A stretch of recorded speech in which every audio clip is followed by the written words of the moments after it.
Alors, avant d'en venir au monde, au monde animal et à votre œuvre, on va d'abord parler de vous. Vous allez nous dire un petit peu qui vous êtes et comment vous avez commencé dans la peinture. Bon, alors même si je le sais déjà, mais... Oui, bon, moi j'ai commencé dans la peinture jeune, parce que j'habitais Paris, donc à Paris il y avait des cours du soir pour faire des croquis de nus, et à 15 ans je me suis inscrite pour ces cours du soir. Et après ça m'a vraiment fait envie de continuer dans le dessin, donc je suis allée dans un atelier chez M. Piscis, et là j'ai préparé les écoles, les beaux-arts, les arts déco et tout ça chez lui, parce qu'on préparait les grandes écoles. Et bon, moi j'avais un père qui n'était pas tellement content de la direction que prenaient les choses, parce que à cette époque-là, c'était en 58. Donc, ses amis lui disaient « Oh, si elle fait du dessin, elle sera sous les ponts. » Bon, j'ai jamais été sous les ponts, mais papa le croyait. Et donc, j'ai préparé, il m'a dit « Bon, mais si tu veux faire du dessin, tu prépares le professorat. » Donc, j'ai préparé le professorat dans l'école, dans les cours normaux de la ville de Paris.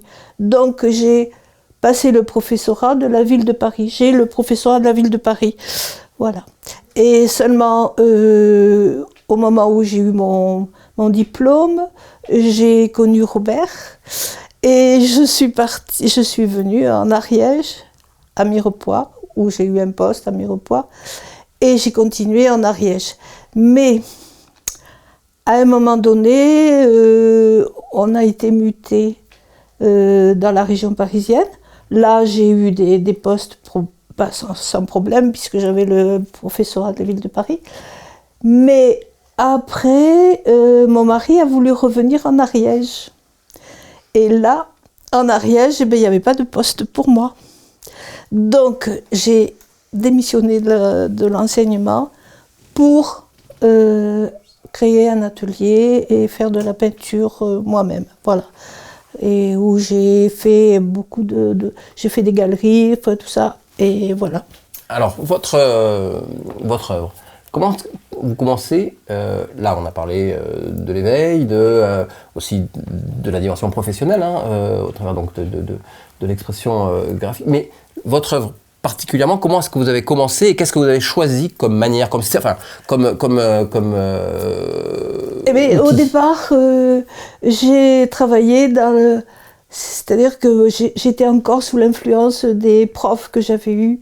Donc, j'ai travaillé avec le couteau, la gouache, pas l'acrylique, parce qu'à cette époque-là, on ne connaissait pas l'acrylique encore. Donc, on travaillait la gouache, l'huile, l'encre, les choses que l'on connaissait. Et donc, j'ai commencé par le couteau. J'ai des tableaux d'ailleurs avec le couteau. Mais je n'avais pas encore un style. Et petit à petit, je me suis consacrée à la gouache plutôt. J'aimais beaucoup ça. Et puis, d'année en année, ça s'est transformé. Et je crois qu'on me dit un peu naïf et surréaliste naïf. Voilà. La première exposition? Première exposition, c'est à Saverdin.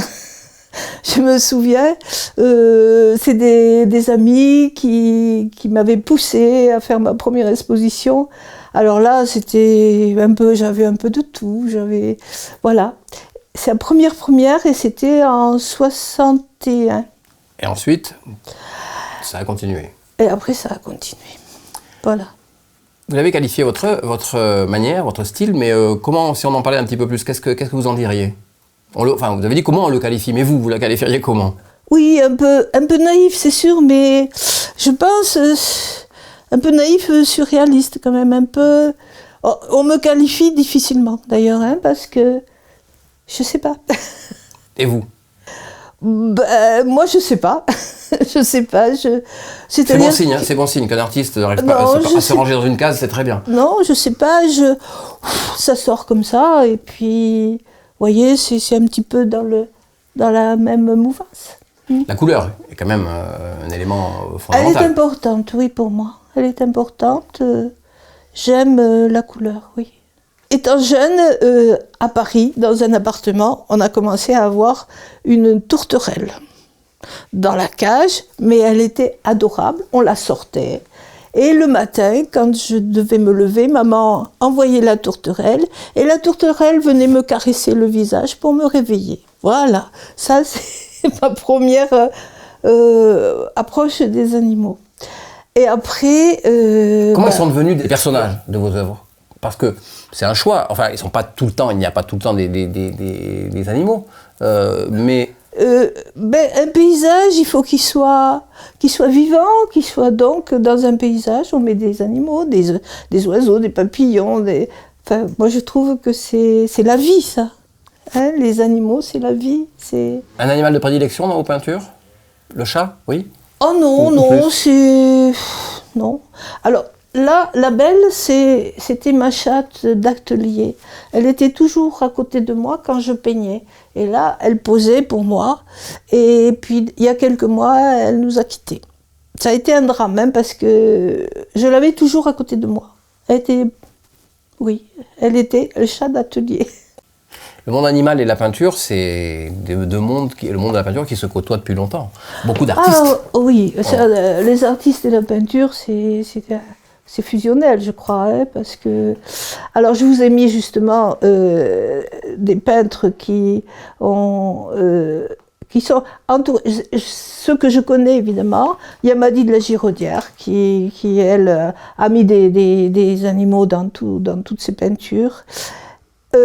Elle avait des chats, donc elle a peint des chats.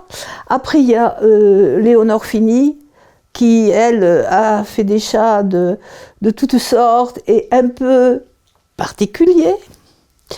Ensuite, il y a Fujita, qui adore les chats, et les chats viennent à côté de lui et peignent avec lui. Elles sont à côté.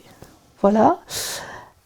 Et je crois que bon, les chats, avec les poètes, les peintres, c'est quelque chose de très, très près, de très, comment dire, fusionnel. C'est intéressant parce que c'est un peu... Alors le principe de la chaîne qu'a voulu Michel, c'était, au-delà des animaux, c'est vraiment le rapport entre les humains et les animaux. Et là, on l'a de manière claire, explicitée, ce rapport. Alors, un peu magique, un peu... Oui, c'est magique, et puis, je sais pas, c'est... Oui, et puis c'est tellement... Ils sont tellement agréables aussi, là, les chats, c'est toujours agréable. Les chiens, regardez, il est super. Ce sont de bons modèles? Oui, ce sont des bons modèles, oui, oui. Mieux que les humains? Moi, je préfère les chats. Et je préfère les animaux, presque. Parce qu'ils sont sympas.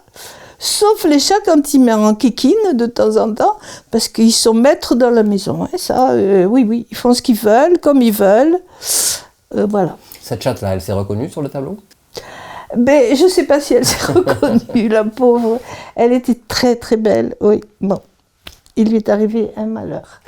Voilà, vous avez le sentiment que cette présence, alors on voit Fujita, on voit beaucoup de... Et c'est vrai que dans les ateliers, vous disiez un chat d'atelier, mais dans beaucoup d'ateliers d'artistes, on pouvait effectivement trouver, alors plus particulièrement des chats, mais aussi des oiseaux, des choses qui sont présentes. Je pense à Goya qui avait dans son atelier des oiseaux, et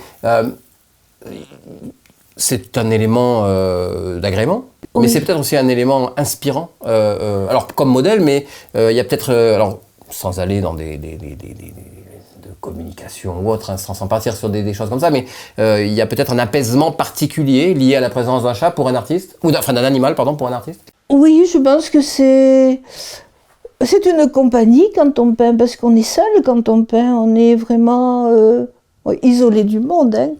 On est vraiment dans un cocon, et un chat ou un chien à côté, je trouve que c'est reposant, c'est très... Oui, c'est reposant. On a besoin de silence, mais une compagnie quand même. Voilà. Je trouve que ça, c'est très intéressant d'avoir un animal à côté de soi quand on peint. Vous avez peint des chats, vous avez peint des oiseaux aussi? Oui, Oui, en référence les à ce tourterelles. point. Ensuite, bon, j'aime beaucoup les chouettes aussi. Et c'est curieux parce que je peux donner une petite anecdote. Avec plaisir. Quand on allait à Balaguer, au cimetière, sur la tombe de mes enfants, il y avait toujours une petite chouette qui était dans le clocher de l'église. Et c'est curieux parce qu'une fois, on l'a retrouvée sur la tombe et elle nous attendait presque. C'était incroyable. Elle est restée. Elle ne s'est pas envolée. Et je sais que Samuel adorait les chouettes. D'ailleurs, il m'en a fait en sculpture, en peinture. Et je me suis dit, mais c'est lui qui revient et qui... Oui, ça a été très fort, ça. On a une question rituelle, un peu gimmick à la fin de chacune des interviews. Et vous, votre animal préféré, s'il y en a un, ou un animal totem, qui vraiment vous accompagne? Le chat. Et totem, ça serait plutôt la chouette. Parce que j'ai beaucoup de chouettes dans mes tableaux aussi.